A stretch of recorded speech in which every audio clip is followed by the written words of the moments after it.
Muito obrigado.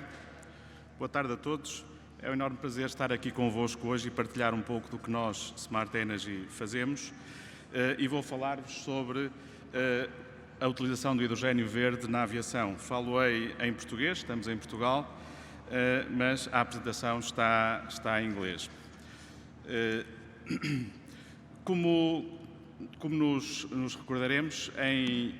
em julho deste ano, a Comissão Europeia apresentou o programa Fit for 55, que está naturalmente ainda em discussão. E a ambição é enorme, portanto, propõe-se a redução de emissões de CO2 em 55% até 2030, com a inclusão da aviação nesta mesma ambição. E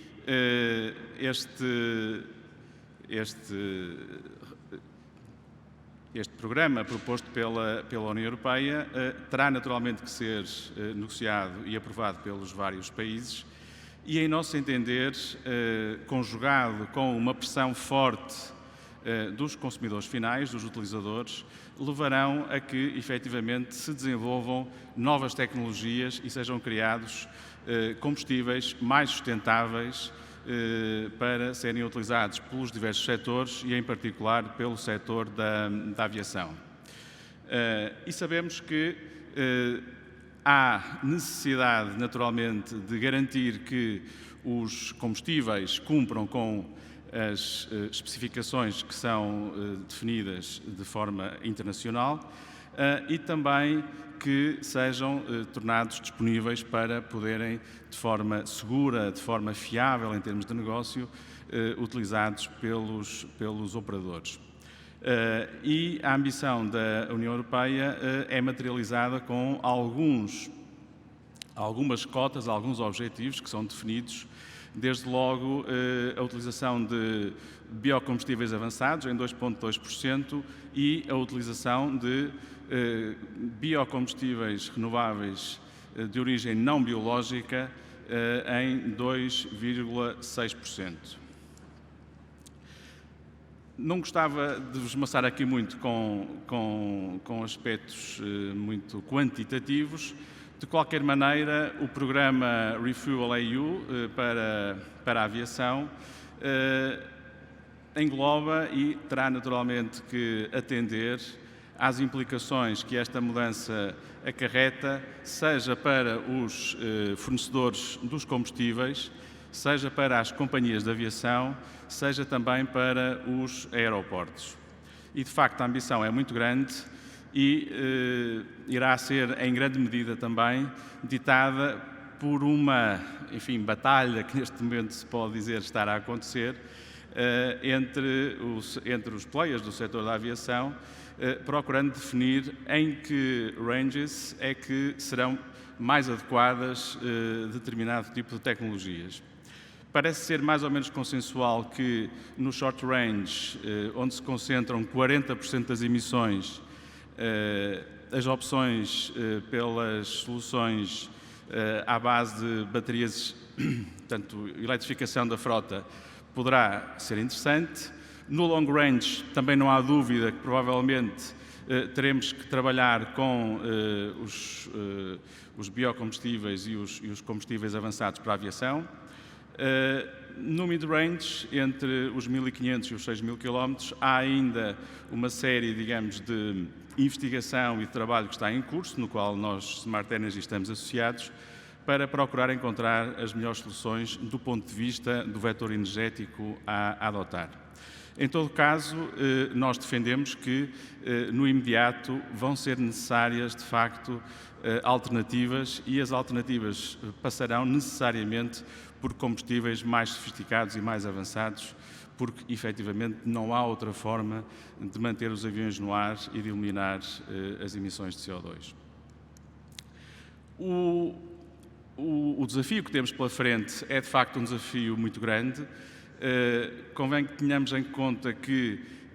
mesmo cotas ainda relativamente pequenas, como as que estão agora a ser propostas de 5%, definem uma quantidade de combustível absolutamente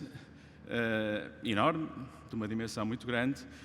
que compara com os projetos que estão a ser anunciados, e dessa comparação o que retiramos é que é necessário multiplicar por 14 os esforços que estão neste momento a ser desenvolvidos. E, portanto, a ambição é muito grande, o trabalho que temos pela frente é enorme, mas acreditamos que será possível, de facto, cumprir com os objetivos que foram propostos. Um aspecto, para além das cotas, que para nós se revela muitíssimo importante, tem a ver com a legislação associada às emissões de CO2. E, portanto, aquilo que, em nosso entender, se perspectiva é que, por um lado, as cotas vão ajudar a que os preços, nomeadamente o preço do hidrogênio, pois possa ser reduzido decorrente do aumento de escala, e esta redução do preço do hidrogênio irá acontecer acompanhando uma evolução inversa que terá que ver com uma escassez de licenças de CO2 e um progressivo aumento do seu custo. E, portanto, pensamos que mais lá para o final da década, a partir de 2025, já será possível encontrar soluções mais limpas, soluções que levem a menos emissões de CO2 e que sejam competitivas para o setor da aviação.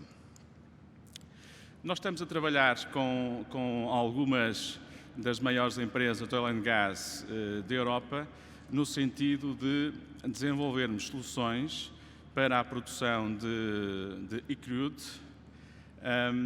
procurando que estas soluções sejam competitivas, e esperamos que o venham a ser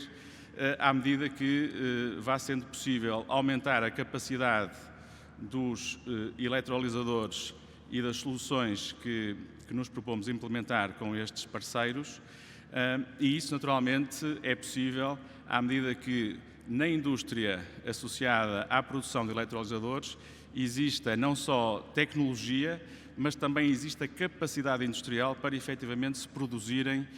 se fabricarem os eletrolisadores que são necessários para cumprir com esta ambição que todos temos e que estamos a discutir. E, portanto, neste momento falamos de sistemas que podem atingir 10, 20 megawatts de eletrolisador e esperamos que dentro de muito poucos anos possamos atingir eletrolisadores à escala das centenas, o que naturalmente nos irá ajudar a reduzir os preços a que conseguimos produzir o hidrogênio e os produtos associados a esse mesmo hidrogênio. Há um aspecto que está a ser discutido com as autoridades, quer a nível nacional, quer a nível europeu, e que tem que ver com as diferenças nos mercados elétricos, as diferenças nas condições de acesso às redes elétricas. Como sabemos, os eletrolisadores produzem hidrogênio, que é o que nós pretendemos, mas produzem-no a partir de energia elétrica. E para isso, naturalmente, nós temos que ter acesso ou a fontes que estejam próximas ou, eventualmente, a, digamos, fontes mais remotas, mas, nesse caso, usando a rede elétrica. E, portanto, é fundamental, é bom que tenhamos todos consciência disto, que o acesso à rede tem que ser de modo a que o modelo de negócio não seja, digamos, prejudicado, e, obviamente, entendemos que não deve ser prejudicado nem o modelo de negócio das concessionárias das redes, mas também não deve ser prejudicado o modelo de negócio dos operadores que delas precisam para efetivamente se desenvolverem. E, portanto, entendemos que existe uma diferença substancial neste momento entre Portugal e Espanha e acreditamos que possa ser possível no futuro reduzir efetivamente as condições reduzir a diferença que decorre das condições que temos em Portugal e em Espanha e no resto da Europa. Gostava de vos apresentar aqui um projeto que temos relativamente próximo de Pontessor e que, de alguma maneira, lança as bases do que é possível fazer em territórios idênticos ao de Pontessor. É um projeto que designamos por Tagus, fica no concelho de Abrantes, aqui ao lado, próximo à Central do Pego, e que, de facto, num terreno com cerca de 300 hectares, pretendemos instalar um parque solar dedicado naquilo que habitualmente se chama a colocalização, portanto, a produção de eletricidade, de energia verde, junto do eletrolisador e junto também de um posto de abastecimento que irá abastecer a frota de autocarros daquela comunidade. E, portanto, é um modelo que nos parece interessante, foi possível materializá-lo aqui muito perto e, portanto, eu desejaria que no próximo ano vos pudesse estar aqui a anunciar um projeto exatamente idêntico a este em Ponte de Sor e, naturalmente, para nós é muito gratificante sentir o apoio da Câmara Municipal e de todas as forças vivas aqui da região, porque, efetivamente, sempre nos têm dedicado imensa atenção e cortesia. Para concluir, gostava só de vos dar uma pequena apresentação do que é Smart Energy. Portanto, nós somos uma empresa com base na Suíça, portanto, a nossa sede fica perto de Zurique. Temos escritórios em Portugal, Espanha, Itália e na Alemanha. Estamos a abrir escritórios na Grécia, em França, no Reino Unido e também na Polónia. E um aspecto que eu me permitiria destacar com muito orgulho é o seguinte: nós temos em Matosinhos, portanto no Porto, o nosso Centro de Competências Europeu, onde estão mais de 20 engenheiros portugueses, efetivamente a trabalhar todos os aspectos técnicos dos nossos projetos, não só em Portugal, como também em Espanha, na Itália e na Alemanha. E, portanto, é uma honra, de facto, ver que a engenharia portuguesa está a marcar pontos também através da Smart Energy.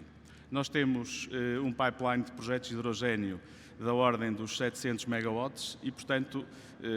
queremos continuar a contribuir com o nosso saber para, efetivamente, o desenvolvimento e a criação de um ecossistema robusto do hidrogénio verde em Portugal. Para concluir, gostava de vos mostrar uma realização que estamos a fazer perto de Portimão, no Algarve, um parque solar de 50 megawatts, em condições extremamente difíceis, como estão a ver, uma zona bastante montanhosa, com um relevo extremamente desafiador,